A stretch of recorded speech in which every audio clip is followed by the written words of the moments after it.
نحمده ونصلي على رسوله الكريم اما بعد. ہدایہ ماں احادیثہ و وصولہ 7 جلدوں میں تیار ہو کے آ گئی ہے، اور اس میں ہدایہ کی 4 جلدیں آ چکی ہیں۔ اس کی 4 خصوصیات ہے اس کتاب کی۔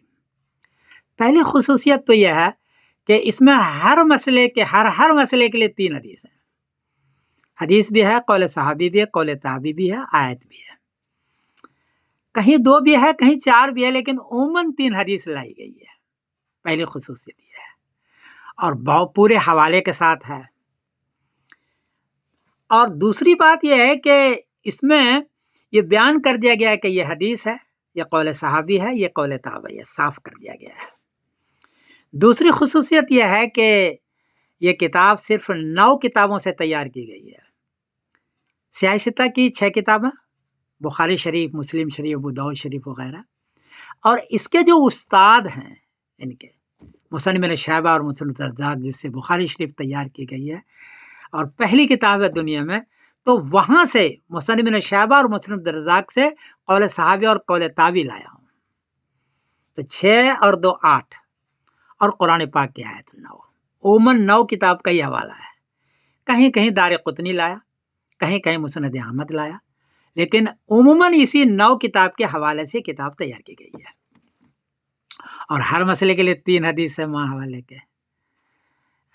میرا خیال ہے کہ اس التزام کے ساتھ اہل حدیث کے یہاں بھی کوئی کتاب نہیں ہے، میرا خیال ہے شاید غلط ہو، اور اب ان کو یہ کہنے کا موقع نہیں ملے گا کہ حنفیہ کے پاس حدیث نہیں ہے، صرف وہ قیاس پر اپنا مسئلہ بیان کرتے ہیں، کیونکہ ہدایہ کے ہر مسئلے کے لیے 3 حدیثیں سیٹ ہو گئی نا، اور اوپر کی کتاب سے سیٹ ہوئی جو متقدمین کی کتابیں ہیں، اس لیے اب ان کو موقع نہیں ملے گا۔ اشرف علی تھانوی رحمۃ اللہ علیہ نے کہا تھا مولانا ظفر احمد عثمانی رحمۃ اللہ علیہ کو کہ یہ کتاب ایسی تیار ہونی چاہیے، لیکن اس زمانے میں نہیں ہو پایا اتنا اہم۔ اب انٹرنیٹ کا زمانہ ہے، مکتبہ شاملہ میرے ہاتھ میں ہے، تو یہ سارا وہ نے وہاں سے تیار کیا ہے۔ مجھے بڑی خوشی ہے کہ صرف 9 کتاب سے پوری ہدایت تیار کی گئی ہو، اور ہر مسئلے کے لیے 3 حدیث سیٹ کر دی گئی ہو۔ تیسری خصوصیت یہ ہے کہ ہدایت کا ہر مسئلہ، ہر قالہ الگ اصول پر ہے، یاد رکھیے۔ ابھی تک ہر قالے کے لیے اصول کسی نے سیٹ نہیں کیا، تو میرا خیال یہ ہے الحمدللہ اس کتاب میں ہر قالہ کے لیے اصول سیٹ کر دیا گیا ہے، اور اصول اتنا آسان سیٹ کیا گیا ہے کہ اس اصول سے مسئلہ حل ہو جاتا ہے اوپر کا، اور مختصر بھی ہے، آسان بھی ہے۔ تو اس کتاب میں اوپر متن ہے، نیچے ہر مسئلے کے لیے 3 حدیث ہے، اس کے نیچے اصول ہے، اور اس کے نیچے چوتھی خصوصیت یہ ہے کہ لغت ہے، لغت کا ترجمہ ہے۔ تو یہ 4 چیزیں ہیں، ہر مسئلے کے لیے احادیث، ہر قالہ کے لیے اصول، اور مشکل الفاظ کا لغت۔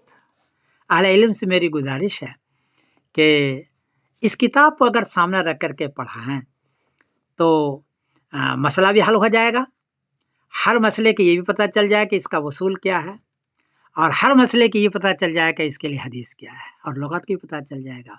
اگر یہ کریں تو ایک گزارش ہے، باقی تو اہل علم اس کا فیصلہ کر سکتے ہیں۔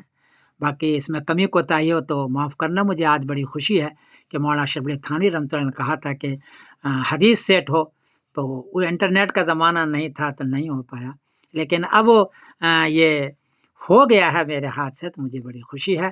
میرے لیے دعا بھی فرمائیے گا۔ میں سمیر الدین قاسمی بول رہا ہوں مانچسٹر انگلینڈ سے، کوئی غلطی ہوئی تو معاف کیجیے گا۔